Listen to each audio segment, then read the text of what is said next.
Dwarka expressway खुद इसका बहुत बड़ा उदाहरण है।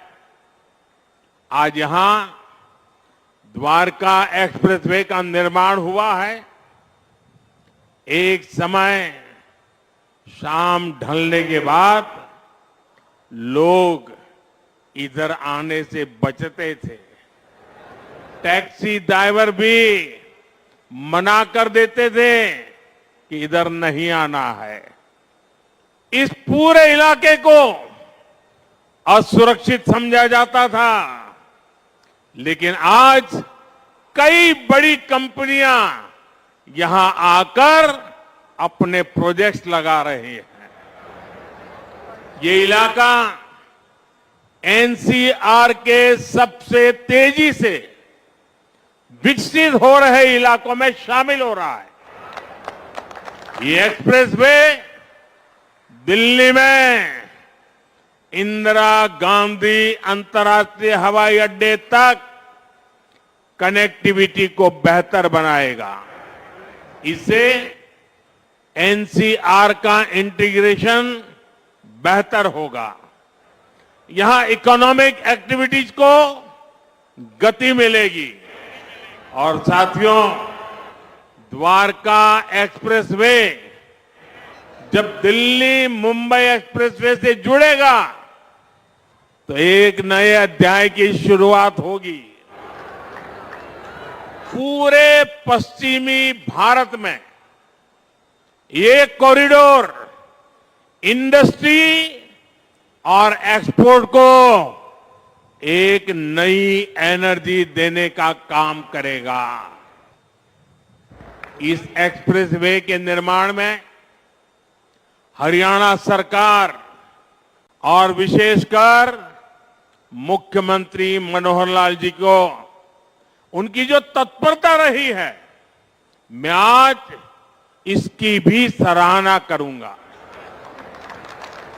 हरियाणा के विकास के लिए जिस तरह मनोहर लाल जी दिन रात काम करते रहे हैं, उसने राज्य में आधुनिक इंफ्रास्ट्रक्चर का एक बड़ा नेटवर्क तैयार कर दिया है। और मनोहर लाल जी और मैं बहुत पुराने साथी हैं। दरी पर सोने का जमाना था, तब भी साथ काम करते थे। और मनोहर लाल जी के पास एक मोटरसाइकिल रहती थी,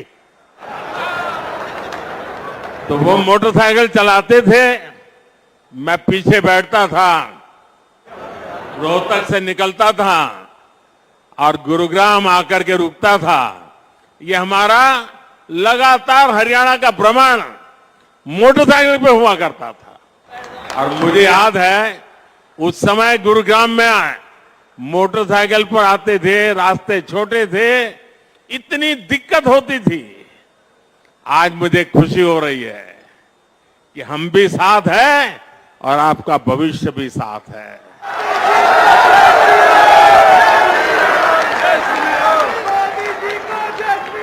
विकसित हरियाणा, विकसित भारत के मूल मंत्र को हरियाणा की राज्य सरकार मनोहर जी के नेतृत्व में निरंतर सशक्त कर रही है। साथियों, 21वीं सदी का भारत बड़े विजन का भारत है। ये बड़े लक्ष्यों का भारत है। आज का भारत प्रगति की रफ्तार से कोई समझौता नहीं कर सकता। और आप लोगों ने अब मुझे भली भांति जाना भी है, पहचाना भी है, समझा भी है। आपने देखा होगा, न मैं छोटा सोच सकता हूं, न मैं मामूली सपने देखता हूं, न ही मैं मामूली संकल्प करता हूं। मुझे जो भी करना है विराट चाहिए, विशाल चाहिए, तेज गति से चाहिए। इसलिए कि मुझे 2047 में हिंदुस्तान को विकसित भारत के रूप में देखना है दोस्तों। आपके बच्चों के उज्जवल भविष्य के लिए जी जान से जुटे रहना है जी।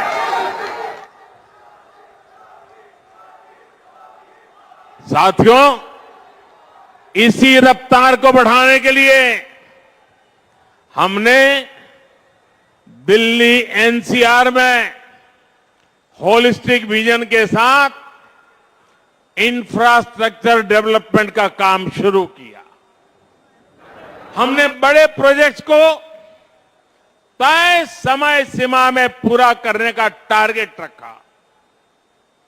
ये द्वारका एक्सप्रेसवे हो, पेरिफेरल एक्सप्रेसवे का निर्माण हो, ईस्टर्न पेरिफेरल एक्सप्रेसवे हो, दिल्ली मेरठ एक्सप्रेसवे हो, ऐसे अनेक बड़े प्रोजेक्ट्स हमारी सरकार ने पूरे किए हैं। और कोविड के 2 साल के संकट के बीच देश को इतनी तेजी से हम आगे बढ़ा पाए हैं। दिल्ली एनसीआर में पिछले 10 वर्षों में 230 किलोमीटर से ज्यादा नई मेट्रो लाइनें शुरू हुई है। जेवर में इंटरनेशनल एयरपोर्ट के निर्माण का काम तेज गति से आगे बढ़ रहा है। डीएनडी सोहनास पर जैसी परियोजनाएं भी निर्माण के अंतिम चरण में है। इन परियोजनाओं से यातायात तो आसान होगा ही, साथ ही दिल्ली एनसीआर की प्रदूषण की समस्या में भी कमी आएगी। साथियों, विकसित होते भारत में आधुनिक इंफ्रास्ट्रक्चर का निर्माण और देश में कम होती गरीबी दोनों आपस में जुड़े हुए हैं। जब एक्सप्रेसवे ग्रामीण इलाकों से होकर जाते हैं, जब गांवों को अच्छी सड़कों से जोड़ा जाता है, तो गांव में अनेक नए अवसर लोगों के घर के दरवाजे तक पहुंच जाते हैं। पहले गांव के लोग कोई भी नया अवसर खोजने शहर तक चले जाते थे, लेकिन अब सस्ते डेटा और कनेक्टिविटी के डिजिटल इंफ्रास्ट्रक्चर के कारण गांवों में ही नई संभावनाओं का जन्म हो रहा है।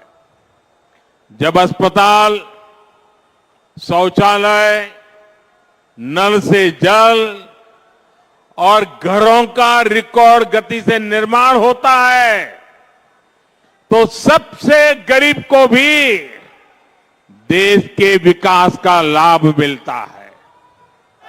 जब कॉलेज, यूनिवर्सिटी और इंडस्ट्री जैसे इंफ्रास्ट्रक्चर बढ़ते हैं, तो इससे नौजवानों को प्रगति की संभावना अनगिनत अवसर लेकर के आती है। ऐसे ही अनेक प्रयासों के कारण बीते 10 वर्षों में 25 करोड़ लोग गरीबी से बाहर आ सके हैं। और लोगों की इसी प्रगति की शक्ति से हम 11वीं बड़ी अर्थव्यवस्था से 5वीं सबसे बड़ी इकोनॉमी बन गए हैं। साथियों, देश में तेजी से हो रहा इंफ्रास्ट्रक्चर निर्माण का काम भारत को उतनी ही तेजी से दुनिया की तीसरी सबसे बड़ी आर्थिक ताकत भी बनाएगा।